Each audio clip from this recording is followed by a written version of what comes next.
Bonjour à tous, c'est toujours une joie de vous retrouver pour votre moment Pourquoi Padré. Aujourd'hui avec la question de Nelly qui demande « Quand on meurt, notre âme va-t-elle immédiatement auprès de Dieu ou bien y a-t-il des étapes à passer avant de voir Dieu le Père ?» Alors merci Nelly d'ouvrir le ciel pour nous avec votre question. C'est sûr, c'est difficile de savoir ce qui se passe quand on meurt, puisque par définition, ceux qui sont complètement morts ne sont jamais revenus pour nous dire ce qu'ils avaient vécu. Ma première réponse est donc de vous dire que pour tout ce qui concerne la mort, il faut accepter de ne pas tout comprendre, de ne pas tout maîtriser. C'est en quelque sorte la règle du jeu. La mort, c'est une épreuve de confiance, d'abandon. Dieu, en fait, nous pose une question. Je te dis que si tu traverses les ravins de la mort, je serai avec toi et je te guiderai. Est-ce que tu as confiance en moi ? Et donc, si on répond « oui, j'ai confiance en toi », je vous propose 2 points pour avancer. Premier point, au moment de notre mort, c'est-à-dire au moment où notre âme s'arrache à notre corps qui est en train de finir sa course parce qu'il est trop fatigué ou trop malade, à ce moment-là, advient la rencontre avec Dieu que nous appelons le jugement particulier. Qu'est-ce que cela signifie ? Notre âme quitte notre corps, c'est un vrai arrachement puisque l'âme est faite pour être l'âme de ce corps-là et que nous quittons donc les coordonnées de l'espace et du temps.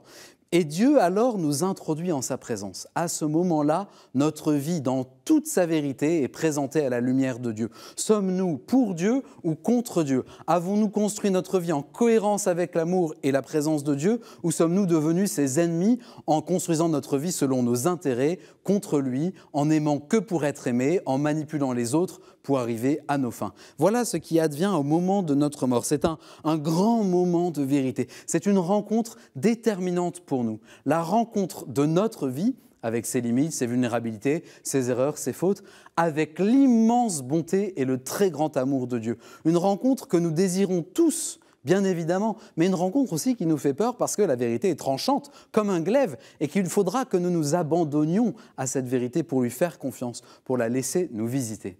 Deuxième point, que se passe-t-il après cette étape de la première rencontre avec Dieu ? Le catéchisme de l'Église, en écho avec la parole de Dieu, nous éclaire. On lit au paragraphe 1022 « Chaque homme reçoit dans son âme immortelle sa rétribution éternelle dès sa mort en un jugement particulier qui réfère sa vie au Christ, soit à travers une purification, soit pour entrer immédiatement dans la béatitude du ciel, soit pour se damner immédiatement pour toujours. » Le résultat du jugement particulier, c'est donc soit l'entrée au ciel, soit l'enfer, si notre vie est un refus de Dieu et de l'amour et de la vérité, soit une étape de purification qu'on appelle le purgatoire. Au moment de la mort, on a vu Dieu, on a vu que notre vie, à cause de ses péchés, de ses manques d'amour, n'était pas encore adaptée pour pouvoir entrer complètement en communion avec l'amour de Dieu. Alors cet amour devient une flamme qui nous purifie de toutes nos impuretés. C'est une étape de désir, un désir ardent qui brûle, qui transforme, une étape qui précède la joie du ciel. Voilà pour vous répondre, chère Nelly.